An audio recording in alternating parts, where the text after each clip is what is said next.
कासिकत्रा higher सेकेन्डारियाव जोंनि BTR सरकार आरो भूमिका स्पेस एकाडेमी जयै थांनाय बोसोरनिफ्राय जों नाजादोंमोन आरो एमअइउ साइन खालामनानै जोंनि बिटिआर ओनसोलाव गंजि फरायसालियाव स्पेस लेब जोङो गोदानै गायसननायनि थाखाय सानलायलायनाय जादोंमोन आरो देग्लाय बोसोराव बेखौ जोङो मोगथां महर होबाय आरो दिनै 10टा स्पेस लेबनि गेजेराव गिबि स्पेस लेबखौ जोङो कासिकत्रा हायर सेकेन्डारियाव जोंनि मानगोनां सासे गेदेमा सिन' बसुमतारी जायनिखि जोंनि खौरां बिजोंखौ जौगाहोनो थाखाय हारसिंनो नाजाग्रोदोंमोन आरो बिथांनि नाजानायजोंनो जोंनि जि खौरां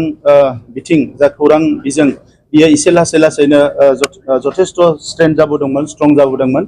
दिनै बिथांनि मेम'रियेल हिसाबै बिथांनि मुङावनो नैबे कासिकत्रा हायर सेकेन्डारियाव स्पेस लेबखौ जोङो गोदानै गायसननाय जादों आरो बेजों जोंनि फरायसाफ्रा बे फरायसालिनि फरायसाल' नङा खाथि खालानि फरायसाफ्राबो मालाबा सेटारडे सानडेआव फैनानै बेवहाय हाबफैनो हागोन बेवहाय नायनो हागोन बेयाव गासैबो इकुइपमेन्ट टेलिस्क'पनिफ्राय गासैबो इकुइपमेन्टफोर थागोन बेवहाय बिथांमोना माखासे जिनिसखौ नायनो हागोन आरो आथिखालनि फरायसाफोरनो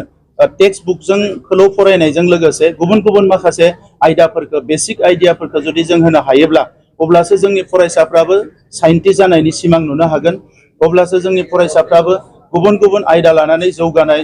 माखासे गोजौ सोलोंथाइ लानायनि थाखाय सिन्था खालामनो हागोन दा नंखायनो बे मोनसे सिमानि गेजेराव थानानै जोंनि फरायसाफ्रा जिहेतु लेखा सोलोंनो गोनां जायो बे देरनाय लावनायनि गासैबो परिबेसा जाहाथे मोनसेल' कनफाइनमेन्टआव थाया बिनि थाखाय बे गोदान आइडियाफोरखौ लाबोनाय जादों आरो निस्सय आं सानो दिनै नङाब्लाबो 10 बोसोरनि उनावबाबो कासिकत्रा ओनसोलनिफ्राय नैबे सिन' बसुमतारी मेम'रियेल स्पेस लेबनिफ्रायनो सोलोंनानै जोंनि फरायसाफ्रा साइन्टिस्ट जानो हागोन आरो जोंनि हारिनि मुंखौ गोजौआव लांनायजों लोगोसे बिथाङा मुलुगनि मानसिफोरनो माबा मोनसे गोदान जिनिस होनो हागोन आं बेखौ मिजिंथिदों आरो गासै गंजि